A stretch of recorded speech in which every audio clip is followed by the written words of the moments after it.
नमस्कार, मैं पराग अग्रवाल, नीलू अग्रवाल क्लिनिक, संभल। बदलते मौसम में या बारिश के मौसम के बाद अधिकांशतया यह देखने में आता है कि मच्छरों का प्रकोप बढ़ जाता है। मच्छरों का प्रकोप बढ़ने के कारण मच्छर जनित रोग भी बढ़ने लगते हैं, जिसमें मलेरिया एक प्रमुख रोग है।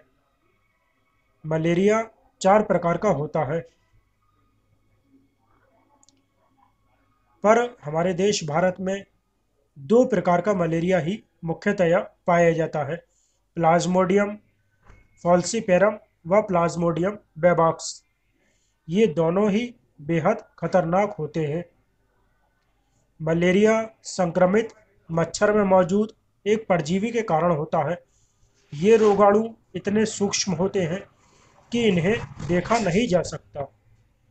मलेरिया के कुछ विशेष लक्षण भी होते हैं, जिनसे यह पहचाना जा सकता है कि व्यक्ति मलेरिया से संक्रमित है, जैसे कि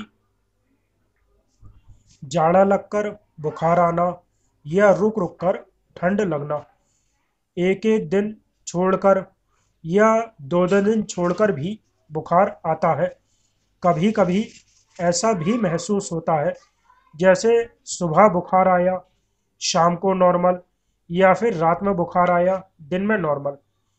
या फिर कभी कभी जो आप दवाई लेते हैं उनसे थोड़ा बहुत फर्क भी लगता है, पर रोग ठीक होने में नहीं आता। शरीर दिन ब दिन कमज़ोर होता चला जाता है, भूख लगनी बंद हो जाती है। इस रोग के चलते ब्लड सेल्स बहुत तेज़ी से घटने लगते हैं। कई बार बेचैनी, उल्टी व सर दर्द की समस्या भी होती है। जोड़ों में, मांसपेशियों में व पेट में दर्द जैसे लक्षण भी इसमें महसूस होते हैं। मलेरिया रोग के कारणों की अगर बात की जाए तो सर्वप्रथम व मुख्य कारण तो इसका मच्छर द्वारा काटा जाना ही है। अनोफलीज नामक संक्रमित मादा मच्छर के काटने से मनुष्यों के रक्त प्रवाह में ये वायरस संचारित होता है।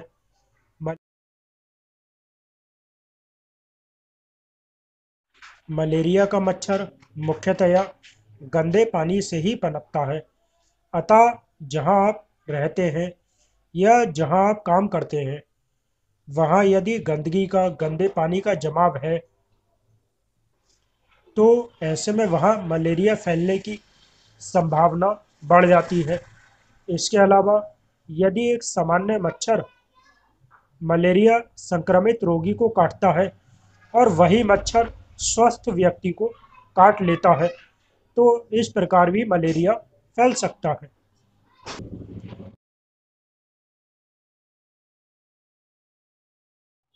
मलेरिया रोग यदि आपको या आपके परिवार में किसी को बन रहा है, या ऐसा कोई भी लक्षण जो यहाँ आपको बताए गए हैं आपको महसूस हो रहा है, तो इसमें बेहद ज़रूरी है कि समय रहते इस रोग पर ध्यान दिया जाए, इसका उपचार किया जाए।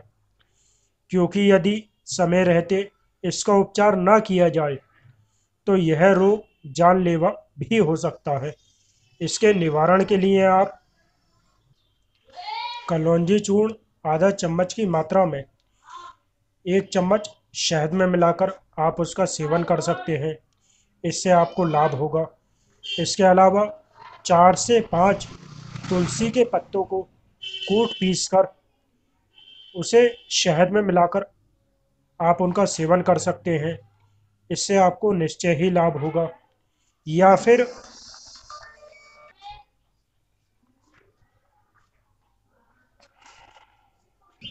कोलंजी चूर्ण को गुड़ में मिलाकर उसके आप लड्डू तैयार करें। 5 से 7 दिन लगातार रोज एक लड्डू का आप सेवन करें। यह विशेष लाभकारी है। पर साथ ही आप ध्यान रखें कि जहां आप रहते हैं या जहां आप काम करते हैं, वहां कोई भी गंदे पानी का, गंदगी का जमाव आप ना होने दें। अपने आसपास के क्षेत्र में आप सफाई रखें।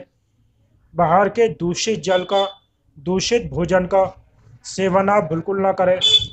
घर के पौष्टिक भोजन का ही व ताजे बने हुए भोजन का ही आप सेवन करें। यदि यह जानकारी आपको पसंद आई हो तो हमारे चैनल मंगलम आयुर्वेदिक उपचार को आप सब्सक्राइब करना ना भूलें।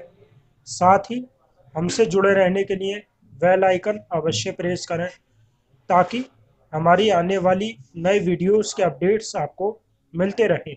नमस्कार।